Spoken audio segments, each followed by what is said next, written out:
أعوذ بالله من الشيطان الرجيم. سورة القلم مكية. بسم الله الرحمن الرحيم.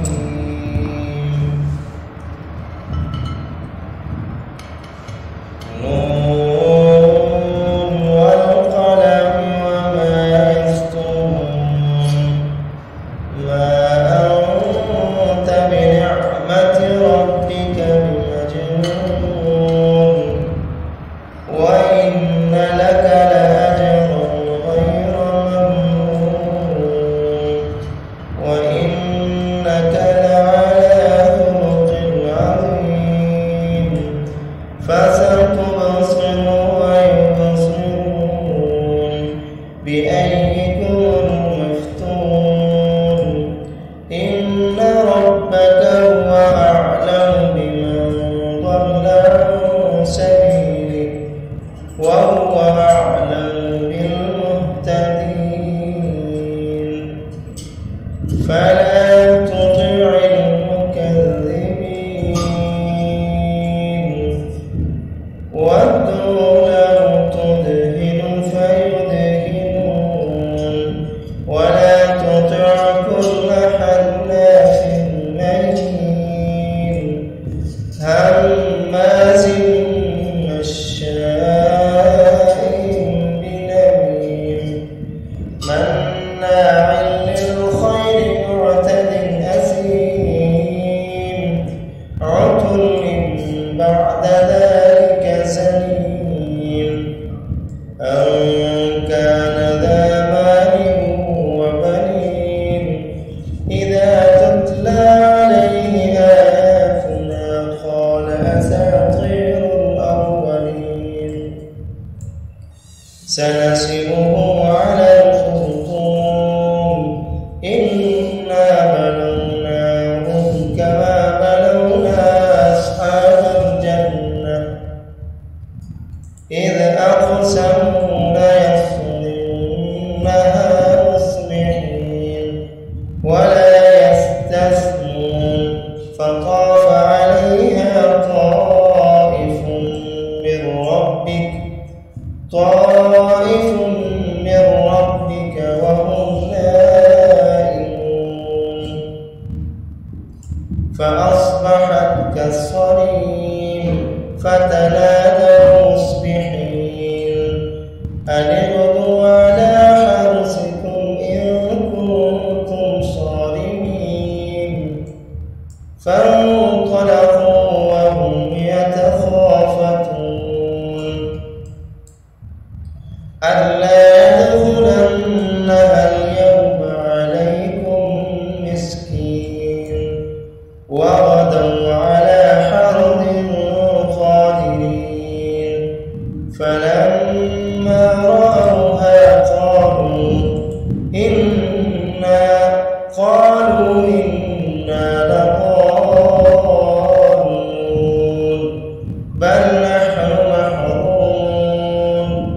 قال أوسطهم ألم أقل لكم لولا تسبحون.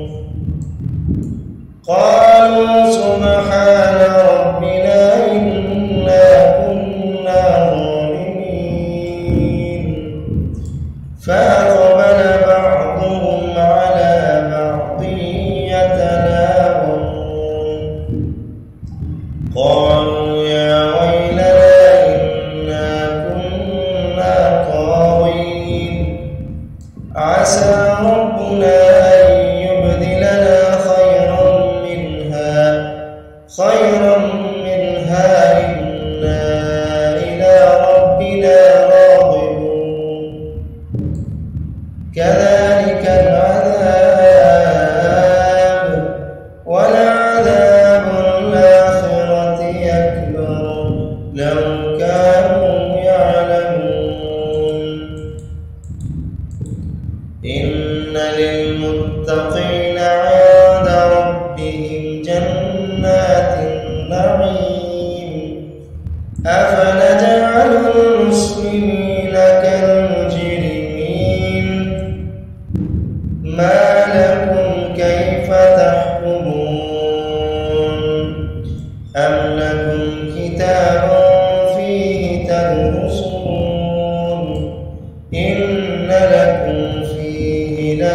يتخيرون أم لكم أيمان علينا بالغة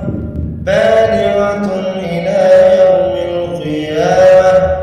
يوم القيامة إن لكم لما تحكمون سلهم أيهم بذلك زعيم أم لهم شركاء فليأتوا بشركائهم إن كانوا صادقين يوم يكشف عن ساق ويدعون إلى السجود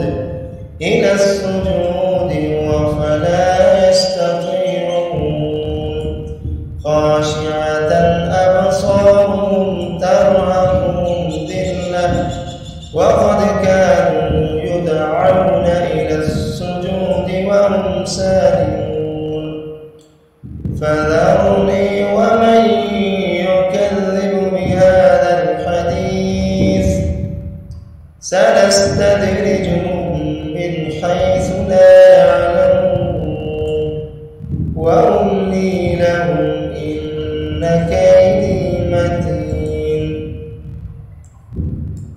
أم تسألهم أجرا فهم من مغرم مثقلون أم عندهم الغيب فهم يكتبون فاصبر لحكم ربك ولا تكن كصاحب الحوت إذ نادى وهو مكظوم لولا أن تداركه نعمة من ربه لنبذ بالعراء وهو مذموم فاجتباه ربه فجعله من الصالحين وإن يكاد الذين كفروا ليزلقونك بأبصارهم لما سمعوا